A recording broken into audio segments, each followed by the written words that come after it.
세상에 살면서 실수 한 번 안 하고 산 사람이 있을까요? 우리는 살아가면서 때로는 지우고 싶은 과거 혹은 지우고 싶은 실수를 할 때가 참 많이 있습니다. 근데 오늘 우리가 살펴볼 예수님의 네 번째 제자는 평생에 한 번 했던 실수 때문에 이것이 그 사람을 대표하는 별명이 되었고, 이 사람에 대해서 말하는 곳마다 따라다니게 되는, 마치 꼬리뼈처럼 따라다니게 된 사람이 나오게 됩니다. 우리가 오늘 살펴볼 예수님의 네 번째 제자는 바로 도마입니다. 도마에게는 별명이 있습니다. 어떤 별명이 있을까요? 바로 의심 많은 도마라는 것이죠. 성경에서 의심하는 사람이다 라는 것을 얘기할 때에 대명사가 된 사람이 바로 도마입니다. 그는 우리가 부르는 찬양의 가사에도 이렇게 등장하게 됩니다. 내가 처음 주를 만났을 때라는 찬양을 부르다 보면은 이런 가사가 있어요. 의심 많은 도마처럼 물었네, 내가 처음 주를 만난 날.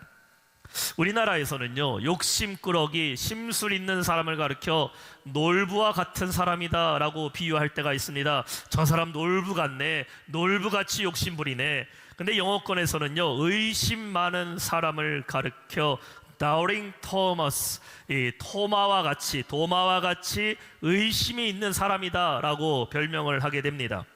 이처럼 도마는 그의 삶에 있어서 평생에 후회할 만한 큰 실수를 하게 됩니다. 그것은 바로 부활하신 예수님을 믿지 못하고 그분을 의심한 겁니다.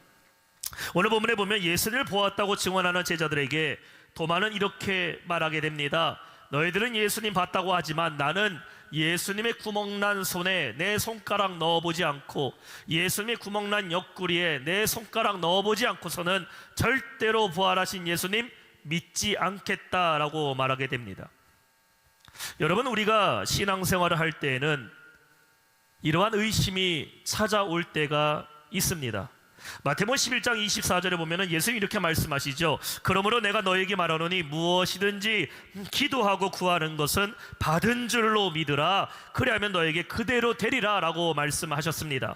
기도하는 대로, 구하는 대로 우리는 받게 될 것을 믿고 기도하지만, 열심히 기도하고 난 뒤에 정말 내가 기도한 대로 될 수 있을까?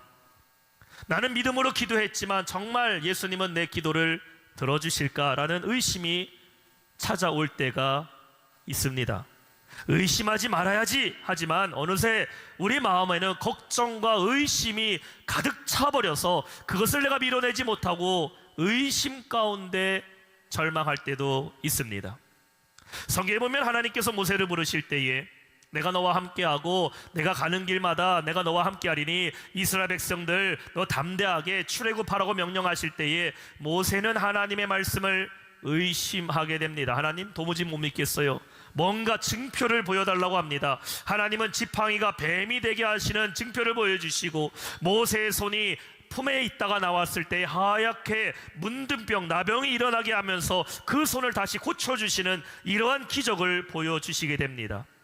우리는 신앙생활하면서 하나님의 뜻과 하나님의 응답에 대해서 연약함으로 의심할 때가 있지요. 중요한 것은 우리가 의심한다 할지라도 이것이 기도 가운데 주님을 만나고 나서 의심이 사라지고 확신이 돼야 되고 의심이 물러가고 나의 믿음이 돼야 되는데, 문제는 의심이 지속되다 보니까 이것이 주님을 향한 불신이 되어버리고 내 의심이 깊어지다 보면은 낙심이 되어버리면 안 된다라는 것입니다.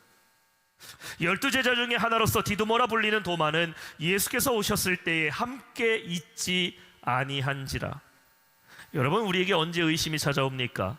확실치 못할 때에, 믿음이 없을 때에 의심이 찾아오게 됩니다. 사람들은 언제 의심할까요? 이러한 예가 있어요. 제가 한번 정리해봤습니다. 첫 번째, 출처가 모호할 때에, 알려지지 않은 정보를 접할 때에 의심한다고 합니다. 그러니까 이 사실이 어디서부터 온 것인지, 이 얘기가 누가 한 것인지 애매모호할 때에 우리는 이게 진짜 믿을 만한 건가 의심하게 돼요. 두 번째는 나와 상반된 정보, 모순되는 정보를 직면하게 될 때 의심하게 됩니다. 나는 이렇게 믿었는데 다른 얘기를 할 때에, 나는 이렇게 알고 있었는데 다른 사실을 얘기할 때에 우리는 내가 알고 있는 사실과 다른 사람이 얘기하는 사실을 의심하게 돼요. 세 번째는요, 예상 행동과 다른 행동을 하는 사람을 볼 때에 의심하게 됩니다. 나를 항상 미워했던 사람이요, 어느 날 갑자기 나한테 상냥하게 얘기하면서 잘해줘. 그럼 이 사람의 동기가 의심스러워요. 나한테 무관심했던 사람이 어느 날 갑자기 나한테 오더니 막 상냥하게 대합니다. 그러면요, 우리는 의심하게 되죠. 네 번째, 한 번 속았거나 사기를 당한 경험이 있을 때에 유사한 일을 겪게 되면은 의심하게 돼요. 내가 경험한 바에 의하면 의심합니다. 다섯 번째, 너무 좋은 제안이나 기회가 생겼을 때도 의심한대요. 갑자기 잘 된다던가, 갑자기 좋은 거 얘기한다던가. 우리나라 분들은요, 좋은 물건을 싸게 팔면 의심해요. 이거 하자 있는 거 아닌가? 갑자기 좋은 일이 있으면요, 의심합니다. 여섯 번째, 친밀하지 않은 사람의 권고나 충고를 할 때, 나랑 관계가 별로 없는 사람이 나에게 무언가를 얘기할 때 일단 그 사람 말을 의심하게 됩니다. 가만히 생각하니까요, 우리가 의심하려고 생각하면 모든 게 다 의심스럽고 다 의심적이며 의문이 있습니다. 세 사람이 같이 카페에 앉아 있다가요, 한 사람이 갑자기 화장실 갈 일이 있어서 자리를 비우게 되면은 갔다 왔는데 두 사람이요 서로 낄낄낄 대면서 웃어요. 그러면은 갔다 온 사람이 뭐라고 생각합니까? 내 욕했나? 그러면서 물어보죠. 아유, 무슨 얘기했어? 그런데 이렇게 말해요. 에이, 아무 얘기 아니에요. 그럼 100%예요. 100%. 무슨 얘기했어? 에이, 그 아무 얘기 아니야. 100% 의심 갑니다. 내 욕했나 보다. 기분이 더 나빠요. 오늘 도마의 의심 사건이 일어나기 전에 어떤 일이 있었을까? 오늘 본문의 앞절인 20절에 보면은 부활하신 예수님께서 제자들을 찾아가시게 됩니다.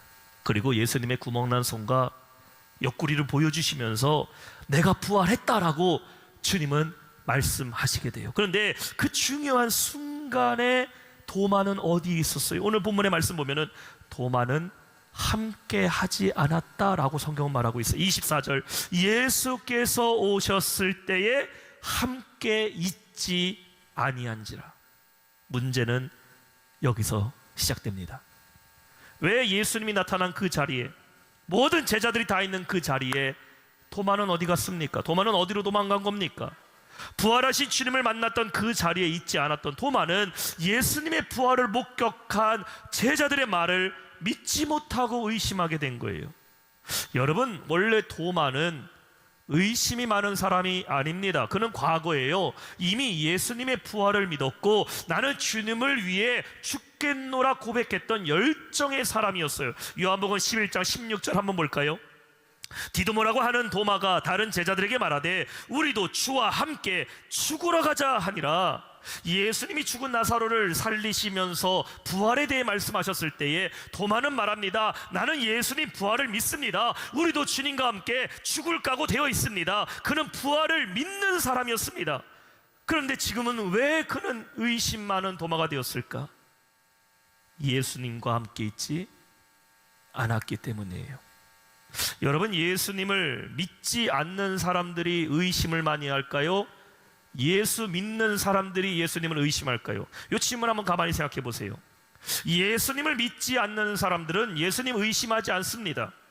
부활에 대해서도 의심하지 않고 기도하면 응답받는다는 것에 대해서도 믿지 않습니다. 왜 그래요? 그들 안에는 믿음 자체가 없기 때문이에요. 예수님도 모르고 교회도 안 나가고 하나님도 모르는 사람들은 주님을 의심하지도 않아요. 왜 그래요? 주님을 믿지도 않기 때문입니다. 예수님을 향한 기대도 없어요. 기도 안 하는 이유가 뭡니까? 아예 기도는 아무것도 아니라고 생각하기 때문입니다. 그런데 누가 예수님을 의심합니까? 믿는 성도들이 예수님을 의심할 때가 있어요. 프랑스의 영성가인 샤를드 푸코는 이렇게 말했어요. 하나님을 믿는 사람에게 가장 어려운 것은 바로 하나님을 믿는 거다. 역설이죠. 하나님을 믿는 사람에게 제일 어려운 게 뭐라고요? 하나님을 믿는 거다. 하나님 믿어요. 성경 말씀 믿어요. 하나님이 천지 창조하신 거 믿어요. 예수님이 십자가에서 나를 위해 죽으신 거 믿습니다. 하지만 그 주님이 여러분의 오늘의 삶을 다스리시고 주님이 나의 기도를 들어주시고 주님이 내 삶을 주관하고 이끌어 가신다라는 그 주님이심은 믿지 못하고 있어요. 그러다 보니까 정말 결정적으로 우리의 믿음이 필요한 그 순간에 내 삶을 주님께 맡기고 주님에게 응답을 구하고 주님을 의지해야 될 그 순간에 우리는 의심하고 주저할 때가 있다는 겁니다. 미국의 로스앤젤레스에 가면은요, 지진이 자주 일어나요. 어느 날 주일 예배를 드리는데 목사님 설교 제목이요, 이랬다고 합니다. 어떤 상황에서든지 흔들리거나 두려워하지 말고 하나님을 믿으라는 제목이었어요. 한참 설교가 진행 중이는데 갑자기 근방에서 지진이 일어나게 됐어요. 그래서 예배당이 막 흔들리기 시작했습니다. 사람들이 놀라게 되죠. 성도들이 앉아있다가 여러분 의자같이 그 장의자 밑에 숨기도 하고, 어떤 사람들은 안전한 곳에 피해 막 숨어 있다가요, 이제 지진이 조금 줄어들게 되자 사람들이 정신을 차리고 예배당에 모여서 다시 예배 드리려고 정신 차려보니까요, 목사님이 혼자 예배당 밖으로 도망쳤다라는 겁니다. 제가 아니에요. 어떤 상황에 있었는지 흔들리거나 두려워하지 말아야 되는데 우리는 흔들릴 때 의심해요. 흔들릴 때 두려워해요. 무엇이 문제일까? 주님과 함께 하지 못할 때 의심이 찾아와요. 예수님을 내가 날마다 경험하지 못하게 되니까 의심이 찾아오게 돼요.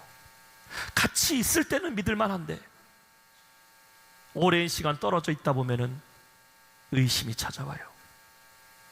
도마가 만약에 예수님이 부활하셔서 나타나셨을 때 제자들과 함께 있었다면은 그는 의심 많은 도마가 되지 않았을 겁니다. 함께 있지 않았더니 의심이 찾아오게 됐어요. 사랑하는 성도 여러분, 우리는 어떤 상황 속에서도 주님을 만나고 주님과 함께하는 성도 되시기를 축원합니다. 믿음의 성도가 예배의 자리에서 자꾸 멀어지고, 믿는 성도, 기도하는 성도가 기도 시간이 줄어들게 되고, 말씀을 열심히 보던 성도가 말씀을 게을리게 하는 순간부터 우리는 점점 멀어지는 거예요. 그리고 뭐가 찾아옵니까? 의심이 찾아와요. 주님과 멀어지면 멀어질수록 내 안에는 의심과 불안이 더 커져간다라는 겁니다. 숯이라는 것은요, 화로 안에서 다른 숯들과 함께 있을 때 계속 타오르는 것이지, 화로에서 숯이 하나 떨어져 있으면요, 그 숯은 금방 하얗게 식어버려요. 의심이 찾아올 때 여러분 다시 주님을 찾고 은혜 안에 거하는 우리 모두 성도 되시기를 주님의 이름으로 축원합니다. 두 번째는 문이 닫혀 있을 때, 26절입니다. 여드레를 지나서 제자들이 다시 집 안에 있을 때에 도마도 함께 있고 문들이 닫혔는데 예수께서 오사 가운데 서서 이르시되 너희에게 평강이 있을지어다 하시고. 사람의 감정은요, 전염성이 있습니다. 웃는 사람 옆에 있으면은 같이 웃게 돼요. 즐거워하는 사람 옆에 있으면은 나도 즐겁습니다. 그런데 우울한 사람 옆에 있다? 같이 우울해져요. 불안해하는 사람 옆에 있으면요, 똑같이 불안한 겁니다. 이것을 감정 전염, emotional contagion, 혹은 감정에 동화되다라고 우리는 표현합니다. 문제는 어떤 감정이 더 전염성이 강할까요? 시카고 대학교의 심리학자인 존 카시오프는요, 이렇게 말했어요. 부정적인 감정이 긍정적인 감정보다 컨테지어스, 전염성이 높다라고 말했어요. 공포와 슬픔 등의 부정적 감정은요, 즐거움과 기쁨의 긍정적 감정보다 인간의 생존에 직접 더 연관이 있기 때문에 사람들이 더 크게 느껴진다는 것이죠. 부정적인 감정이 표출이 더 커요. 주위 사람들도 부정적인 소식 들으면요, 거기에 더 깊게 반응하게 된다는 것입니다. 차를 타고 가는데요, 아내가 이렇게 말합니다. 혹시 가스불 켜고 온 거 아니지? 끄고 왔는데도 그때부터 뭐가 생각나요? 가스불 켰을까? 불안하기 시작해요. 남편이 말합니다. 아내한테 문 잘 잠그고 왔지? 그러면 그때부터 아내는 불안하기 시작해요. 혹시 집에 도둑 들면 뭐 훔쳐갈까? 불안의 감정이 동화돼 버려요. 우리에게 말합니다. 뉴스에서 전쟁이 일어날 수 있습니다. 대한민국이 위기입니다. 그러면요, 사람들 거기에 더 반응합니다. 전쟁이 일어난대. 지금 우리나라 큰일 났대. 이 소문이 더 빨리 퍼져나간 이유가 뭡니까? 감정의 전염이에요. 문제는 이러한 감정들이 우리의 신앙에도 영향을 미치는 겁니다. 불안과 의심의 감정들은 사람의 믿음을 흔들리게 만들어요.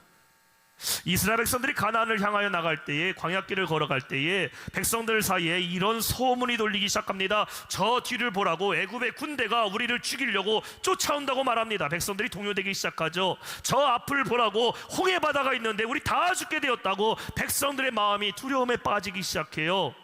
홍해 바다를 잘 건넜습니다. 하나님이 여기까지 인도하셨어요. 그런데 가나안에 정탐꾼을 보냈던 그 정탐꾼 갔다 온 사람들이 말합니다. 가나안에 들어가면 큰일 납니다. 거기 사람들 다 기골이 장대하고 거인들이고 우리는 메뚜기 같아서 거기 들어가면 다 죽습니다. 백성들이요, 마음의 감정이 동요되기 시작해요. 불안하기 시작합니다. 이것이 뭐가 됩니까? 하나님을 원망하게 됐다라는 것이죠.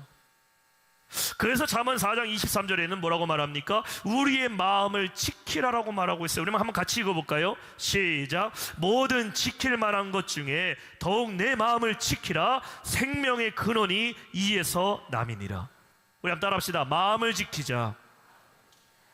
여러분 주변에요, 자꾸 여러분에게 부정적인 감정을 전염시키고 불안의 감정을 주고 불신의 감정을 만드는 사람들이 있다면 여러분 멀리하세요. 아니, 내가 이 사람과 멀리하지 못할 관계라면은요, 여러분이 긍정의 감정으로 믿음의 은혜로 변화시켜야 될 줄 믿습니다. 불안해하고 있는 이스라엘 백성들에게 여호수아 갈렙이 뭐라고 말합니까? 민수기 14장 9절을 보면은 두려워하지 말라. 그들이 우리의 먹이다, 밥이다. 여호와는 우리와 함께 하신다. 그들을 두려워하지 말라. 긍정적인 믿음의 고백으로 백성들에게 소망을 주는 것을 보게 돼요. 사랑하는 성도 여러분, 부정적인 감정에 동요되는 자들이 아니라 긍정과 믿음의 소망으로 주변을 변화시키는 성도 되시기를 축원합니다.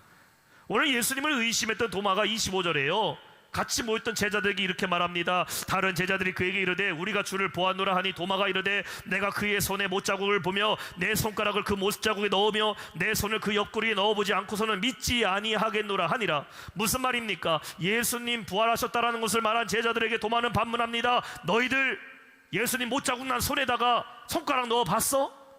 예수님 구멍난 옆구리에다가 손가락 넣어봤어? 나는 거기 넣어봐야 주님이 부활하신 주님이라는 것을 믿겠다라는 것이죠. 문제는 이러한 도마의 의심이 백성들에게 전염되기 시작했다라는 거예요. 우리의 모든 의심은 떠나가게 되고 그것이 변화의 믿음이 될 줄로 믿습니다. 마지막 세 번째, 주님을 만났을 때 28절입니다. 도마가 대답하여 이르되 나의 주님이시여 나의 하나님이시니이다. 닫혀진 방 안에 들어오신 예수님께서 이제 도마에게 말씀하십니다. 27절 말씀에 얘기하고 있어요. 예수님이 도마에게 말합니다. 네 손가락 일로 갖고 와봐. 그리고 내 구멍난 손에다가 넣어봐. 그리고 네 손 일로 갖고 와봐. 내 구멍난 옆구리에 넣어봐라. 그리고 믿음 없는 자 되지 말고 믿으라 라고 말씀하고 있어요. 여러분 한번 생각해 봅시다. 예수님의 손과 옆구리에 난 상처는 왜 났습니까? 십자가를 지실 때 입은 상처예요. 그럼 예수님 왜 십자가 졌습니까? 예수님 잘못 때문에요? 아닙니다. 우리의 죄를 위한 상처죠. 지금 여기 있는 도마와 모든 제자들을 위해 예수님 십자가 지셨어요. 그렇다면은 여러분이 예수님 같으면 어떤 반응하겠습니까? 내가 너희에게 이렇게 너희를 위하여 상처를 입었는데 굳이 이 상처를 드러내고 이걸 만져야 네가 나를 믿겠냐? 호통치시며 화내실 것 같아 보이지만 주님은 직접 그 상처의 도마에 손을 끌어다가 나를 만지고 나를 믿으라고 말씀하고 계십니다. 의심 많았던 도마도 예수님 만나 변화된 것처럼 우리도 어떤 상황이 있다 할지라도 주님 만나게 되면 변화될 수 있다라는 확증을 보여준 거예요. 사랑하는 성도 여러분, 이곳에 주님이 여러분과 함께 하심을 믿으시기 바랍니다. 그리고 그 주님의 못자국 난 손을 붙잡으세요. 힘들 때에, 의지할 것 없을 때에 주님 옷자락이라도 붙잡으세요. 주님 나에게 보여달라고, 주님 나에게 나타내달라고 간절함으로 붙잡을 때에 모든 의심을 버리고 믿음으로 승리하는 우리 모든 성도가 될 줄로 믿습니다.